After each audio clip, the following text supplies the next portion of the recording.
Selamat hari Minggu, saudara terkasih. Jumpa lagi bersama kami dalam program Khotbah Minggu, program yang disiarkan oleh Persekutuan Gereja-Gereja di Indonesia. Kami senang menjumpai Anda di dalam kasih Tuhan Yesus Kristus. Dan mari sebelum kita merenungkan firman Tuhan, kita berdoa. Bapa dalam sorga, kami mengucap syukur untuk kesempatan yang indah di tengah situasi pandemi COVID.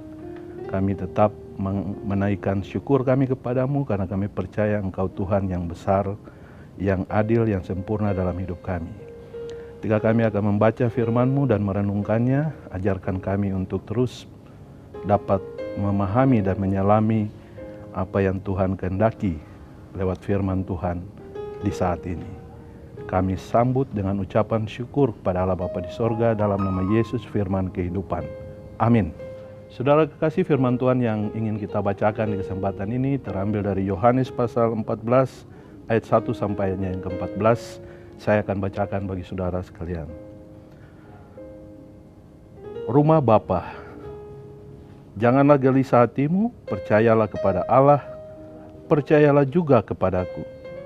Di rumah Bapakku banyak tempat tinggal. Jika tidak demikian, tentu aku mengatakannya kepadamu. Sebab aku pergi ke situ untuk menyediakan tempat bagimu. Dan apabila aku telah pergi ke situ dan telah menyediakan tempat bagimu, aku akan datang kembali dan membawa kamu ke tempatku, supaya di tempat di mana aku berada, kamu pun berada. Dan kemana aku pergi, kamu tahu jalan ke situ. Kata Thomas kepadanya, Tuhan, kami tidak tahu kemana Engkau pergi. Jadi bagaimana kami tahu jalan ke situ? Kata Yesus kepadanya, Akulah jalan dan kebenaran dan hidup. Tidak ada seorang pun yang datang kepada Bapa kalau tidak melalui aku. Sekiranya kamu mengenal aku, pasti kamu juga mengenal Bapakku. Sekarang ini kamu mengenal Dia dan kamu telah melihat Dia. Kata Filipus kepadanya, Tuhan, tunjukkanlah Bapa itu kepada kami. Itu sudah cukup bagi kami. Kata Yesus kepadanya, telah sekian lama aku bersama-sama kamu, Filipus, namun engkau tidak mengenal aku. Barang siapa telah melihat aku, ia telah melihat Bapa. Bagaimana engkau berkata, tunjukkanlah Bapa itu kepada kami. Tidak percayakah engkau bahwa aku di dalam Bapa dan Bapa di dalam aku? Apa yang aku katakan kepadamu, tidak aku katakan dari diriku sendiri, tetapi Bapa yang diam di dalam aku. Dialah yang melakukan pekerjaannya. Percayalah kepadaku bahwa aku di dalam Bapa dan Bapa di dalam aku. Atau setidak-tidaknya percayalah karena pekerjaan-pekerjaan itu sendiri. Aku berkata kepadamu, sesungguhnya barang siapa percaya kepadaku, ia akan melakukan juga pekerjaan-pekerjaan yang aku lakukan, bahkan pekerjaan yang lebih besar daripada itu. Sebab aku pergi kepada Bapa, dan apa juga yang kamu minta dalam namaku, aku akan melakukannya supaya Bapa dipermuliakan di dalam Anak. Jika kamu meminta sesuatu kepadaku dalam namaku, aku akan melakukannya. Demikian adalah firman Tuhan. Yang berbahagia adalah semua orang yang mendengarkan firman Tuhan dan memeliharanya dengan cara melakukannya dalam hidup beriman setiap hari. Salam sejahtera saudaraku. Saya ingin menyapa saudara dalam doa dan harapan kiranya saudara tetap dalam keadaan baik, sehat selalu, tetap semangat dalam kasih Tuhan Yesus yang telah bangkit dan memberikan kepada kita kekuatan dalam setia menghadapi segala situasi yang terjadi saat ini. Situasi saat ini mungkin saja membuat kita galau, mungkin saja membuat kita frustrasi, mungkin juga membuat saudara bimbang dan tidak mengerti apa yang harus saudara perbuat. Jika keadaan seperti itu yang saudara alami sekarang, ingat selalu kata-kata Yesus yang penuh kuasa. Yesus katakan, Akulah kebangkitan dan hidup. Barang siapa percaya kepadaku, dia akan melihat kemuliaan Allah dalam hidupnya. Saudaraku, hidup orang percaya harus terus tertuju kepada Yesus dan tetap berusaha untuk memahami maksud dan kehendak Yesus di setiap saat. Kita terus berusaha untuk memahami dan bukan sebaliknya malah memaksakan kehendak kita agar dipenuhi oleh Yesus sendiri. Di sini kita butuh pengertian yang lebih mendalam mengenai apa yang Yesus kehendaki. Jika kita tidak mengerti, carilah pengertian itu kepada Yesus saja.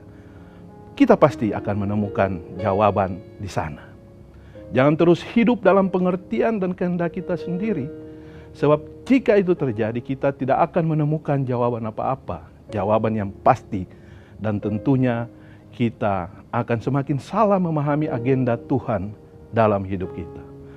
Saudaraku yang berbahagia dalam kasih Kristus, pengalaman para murid dalam kitab Injil Sinoptik yang kita baca tadi, dalam bacaan kita Yohanes pasal 14 ayat 1 sampai 14 menunjukkan bahwa para murid yang setiap hari ada bersama-sama dengan Yesus, yang mengikuti pengajaran Yesus, melihat karya mujizat Yesus yang membangkitkan orang mati, menenangkan angin ribut, menyuruh orang lumpuh berjalan, memberi makan 5.000 orang, dan masih banyak lagi.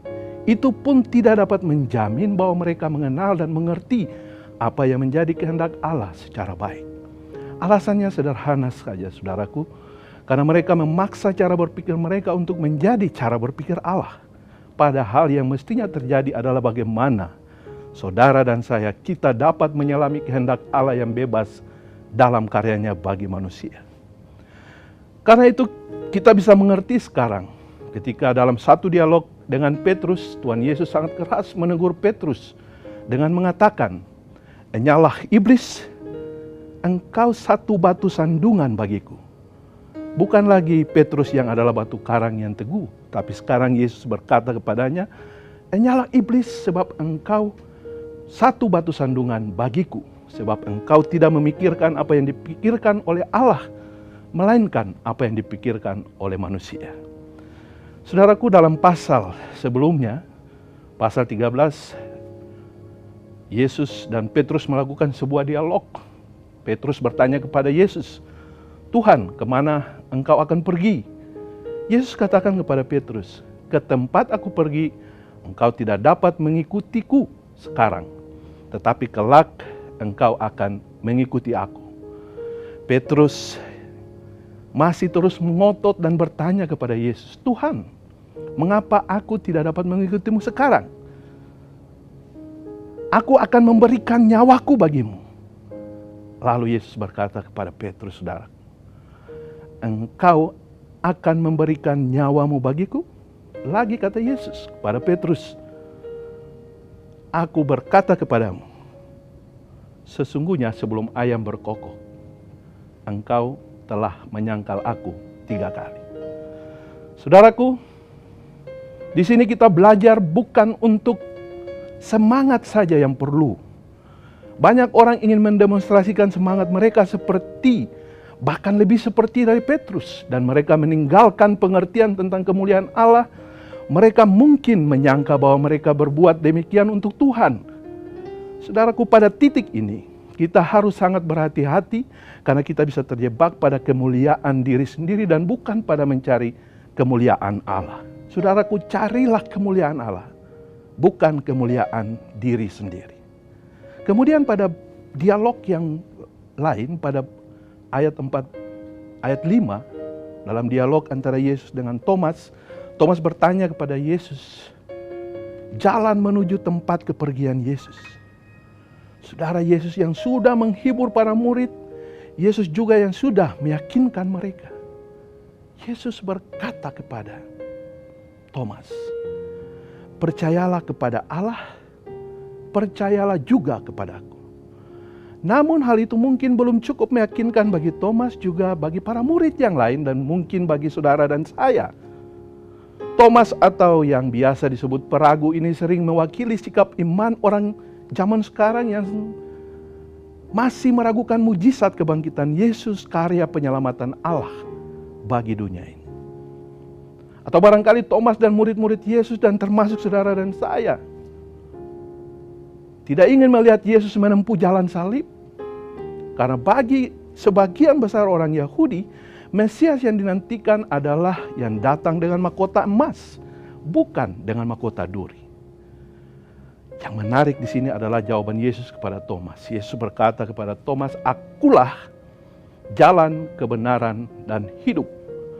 Tidak ada seorang pun datang kepada Bapa jika tidak melalui aku."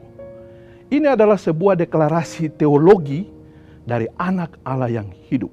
Ketika Yesus berkata, "Akulah jalan," Yesus mau mengatakan bahwa Dia adalah satu-satunya jalan, bukan salah satu jalan. Ya, saya percaya bahwa Dia adalah satu-satunya jalan. Bagaimana dengan saudara? Kemudian Yesus mendeklarasikan bahwa dirinya adalah kebenaran.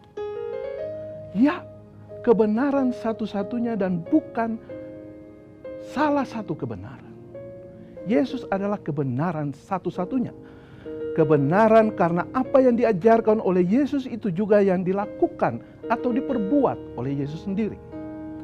Dia tidak pernah berdusta, dia tidak pernah bercela. Dan karena itu, maka kebenaran itu adalah jalan menuju kepada Bapa. Saudaraku, kemudian Yesus mendeklarasikan tentang hidup. Sebab yang berkuasa menghidupkan orang mati adalah Dia, Sang Pemilik hidup itu sendiri. Dan Yesus sendiri adalah hidup. Jadi saudaraku, jika kita percaya bahwa Yesus adalah jalan satu-satunya, karena Dia adalah kebenaran dan hidup, maka tunjukkanlah jalan itu dengan cara berbuat kebenaran dan hidup. Hidup dalam bahasa Yunani dipakai kata zoe, yang artinya hidup yang menghidupkan bagi banyak orang. Saudara yang terkasih dalam Tuhan Yesus Kristus, dalam konteks pandemi COVID-19 ini, PGI terus mendorong gereja-gereja untuk bangkit dan menyaksikan kebenaran dan hidup itu melalui aksi yang nyata sebagai jalan satu-satunya. Apa yang kami lakukan dengan membangun gerakan yang kami namakan 3M, memberi mereka makan, adalah salah satu bentuk dorongan untuk bangkit.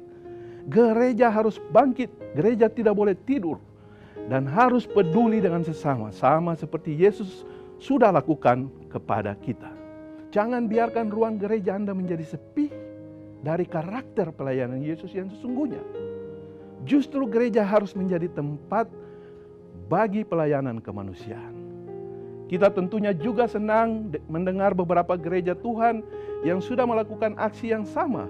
Bahkan ada gereja yang sudah melakukan aksi untuk membuat APD sendiri, alat pelindung diri. Apa yang saudara saksikan di sini adalah APD, alat pelindung diri yang sudah dan sedang kami galang untuk dibagikan kepada rumah sakit yang membutuhkannya.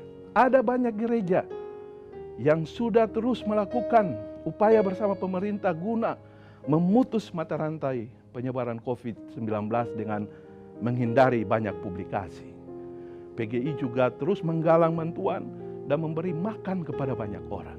Saya yakin ini adalah cara gereja yang benar dan menjadi tempat untuk menghidupkan banyak orang.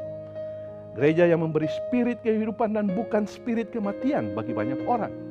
Dengan begitu, gereja akan sungguh-sungguh berarti bagi tatanan kehidupan dalam menghadapi pandemi COVID-19 sekarang ini.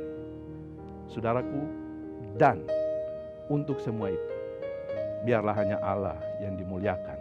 Bagi Dia, Sang Pemberi hidup untuk dunia ini. Amin. Saudara, mari kita menyatu di dalam doa. Kita berdoa. Bapa dalam sorga, kami mengucap syukur di kesempatan ini boleh berjumpa dengan saudara-saudara kasih kami melalui program online channel ini. Kami senantiasa memohon hikmat daripada Tuhan, memohon berkat-Mu senantiasa atas kehidupan mereka. Di tengah situasi yang sesulit apapun, mereka tetap berpengharapan pada Tuhan, tetap kuat di dalam iman, yang iman mereka semakin tumbuh dengan pengenalan akan firman Tuhan, mendekatkan diri mereka dan mengarahkan pandangan mereka hanya kepada Tuhan. Kami berdoa sebagai orang percaya di tengah bangsa ini, kami ingin bersama-sama dengan pemerintah bangsa kami untuk memutus mata rantai penyebaran COVID-19. Tuhan pakai gerejamu untuk terus berperan aktif dalam melakukan upaya-upaya pencegahan atau upaya-upaya memutuskan mata rantai penyebaran COVID ini. Dengan cara berdiam di rumah, dengan cara mengembangkan aktivitas-aktivitas kemanusiaan yang menyentuh dan melayani banyak orang, dengan mengikuti semua prosedur-prosedur yang telah ditetapkan atau protokol yang sudah ditetapkan oleh pemerintah bangsa kami. Berkatilah pemerintah bangsa kami, berkatilah para medis, dokter, perawat, mereka yang ada di barisan terdepan untuk berjuang menghentikan penyebaran pandemi COVID ini.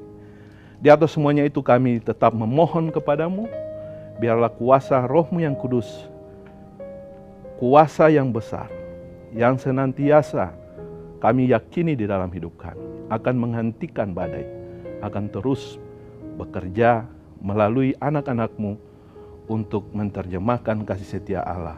Dan pada waktu Tuhan, segala sesuatu akan berhenti dengan kemuliaan, hormat hanya bagi nama-Mu. Kami berdoa untuk jemaat-jemaat kami, umat-umat Kristiani di berbagai tempat, warga bangsa dan negara ini. Biarlah mereka terus saling bahu-membahu, saling menjaga, dan saling memberikan tumpangan seorang dan yang lain untuk mendukung upaya-upaya pencegahan COVID. Yang sakit Tuhan sembuhkan, yang berkeluh kesah Tuhan berikan kepada mereka kekuatan, dan sudah pasti ada banyak orang yang terus di dalam hidupnya membutuhkan pertolongan Tuhan ketika mereka lapar, ketika mereka haus. Jadikan kami cara Tuhan untuk memberkati banyak orang.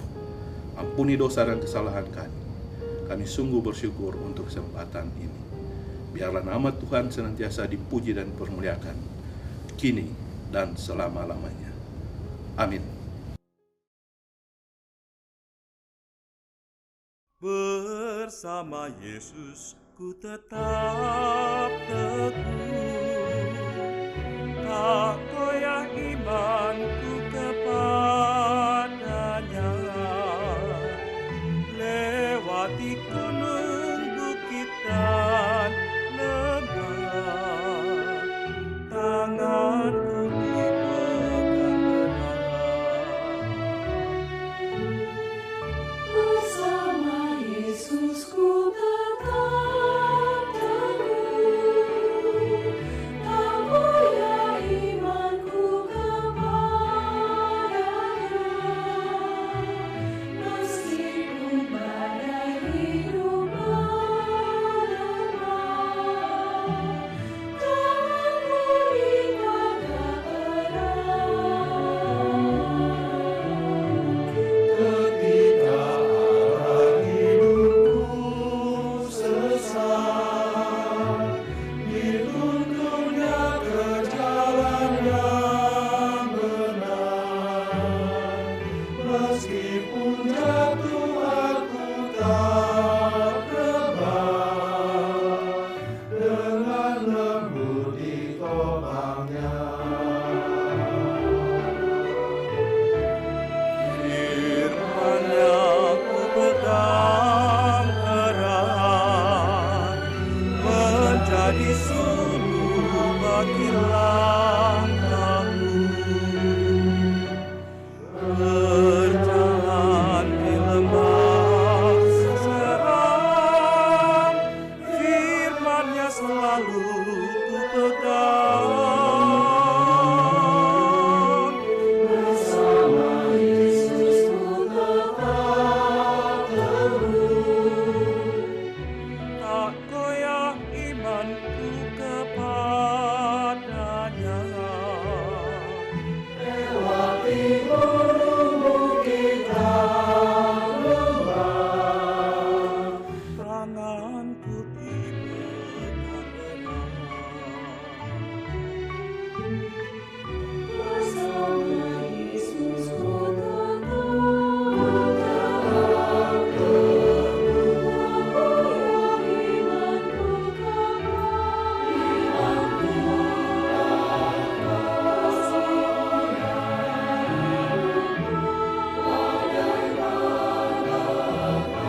Saudara terkasih, terima kasih sudah bergabung dengan program ini. Kami berharap saudara terus tumbuh di dalam iman, tetap semangat, tetap kuat di dalam Kristus, dan sampai kita bertemu lagi pada program berikutnya. Tuhan memberkati saudara. Amin.